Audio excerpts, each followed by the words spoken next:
Hey, welcome back to the channel.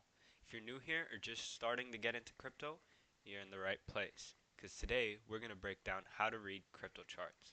Don't worry, it's not as complicated as it sounds, and I'll walk you through some key indicators that can help you make better trading decisions and even show you guys a live example. So let's jump right in. So, what exactly is a crypto chart?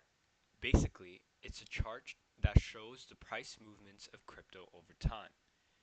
The two key things to look at are price and volume. Price shows how much the crypto is worth, while volume shows how much is being traded. Once you get a handle on these basics, you're well on your way to understand charting. So now let's talk about chart types. The candlestick chart, the one you see on your screen right now, it's by far the most popular and useful chart for crypto. Why? Because each candlestick, so each one of these little bars, they give you a lot of information in a very simple format, and we can go and break down the anatomy of these candles. So let's start by looking at the anatomy of a candle. Each candle represents a specific time period, like 1 hour, 1 day, 30 minutes, or whatever time frame you're on. And it shows you four key data points: the opening price, the closing price, the highest price within the time frame, and the lowest price within the time frame. So the anatomy of a candle goes as follows. This is called the body of the candle. And what the body represents is essentially the area between the opening and the closing price. So these are called the wicks. And now the wicks, they represent the highest and the lowest price of the crypto within that time frame. If the candle is green, then our closing price it's higher than the opening price. If the candle is red, that means the opening price is higher than the closing price. So therefore, if you see a red candle, that means it was a movement down, whereas a green candle was a movement up. So basically, candle charts, they're ideal because they give you a clear view of price movements and trends, and it makes it easier to understand market behavior just at a glance. So now let's talk about indicators, and I'll explain some of the indicators that we use to analyze these charts. So what are indicators? They're essentially tools that help us understand the market and predict future price movements, and they usually fall under three categories. There's the trend indicators, the momentum indicators, and finally the volatility indicators. So these three categories, they essentially help us analyze price and the market in different ways. So the trend indicators, they help us figure out whether the market is moving up or down.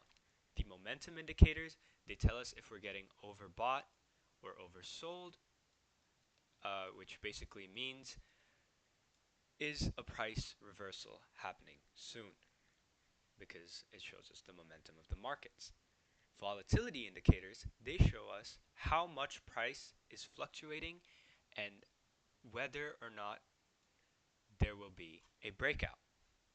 The key is using a mix of these indicators to create a solid strategy. So the ones that we use are the EMAs, the stochastic RSI, the RSI, and the Ichimoku cloud, and finally the Keltner channel. Another concept you'll hear a lot about is support and resistance. So support is essentially like a floor. It's a price level where a downward trend might pause or reverse because more people are buying. There's a lot of buying pressure at supports. A resistance is like a ceiling, it's the opposite.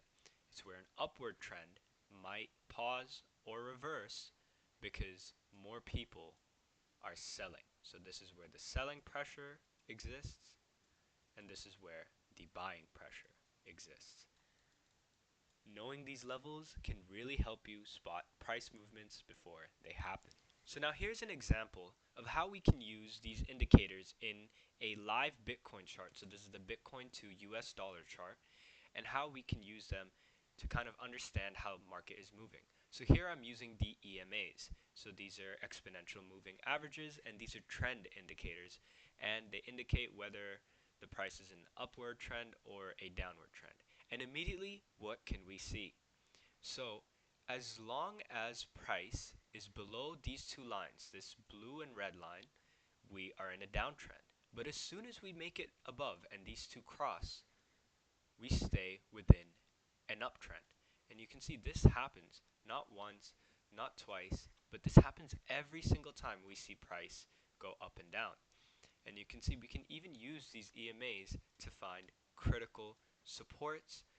As you guys can see, we held this EMA and price went back up. And we can even find resistances where this EMA cross acted as a major resistance before Bitcoin pushed through it and went further up. So that covers how to read crypto charts. This is a very beginner's friendly guide for people who have little to no experience charting crypto. I know it may seem complex at first, but with some practice, you'll start seeing the patterns right in front of you. My advice is to focus on one thing at a time and keep experimenting to find out what works for you. What works for me may not necessarily work for you. If you found this video helpful, hit the like button, leave a comment, and subscribe for more crypto insights. Additionally, you can join our Discord channel where I teach you guys how to analyze crypto completely free and provide daily market updates. Remember, this is completely free. I don't profit from any of this. I have no intention of selling you guys a course or nothing like that. I just want to show people how to analyze crypto. Thanks for watching, and I'll see you in the next one.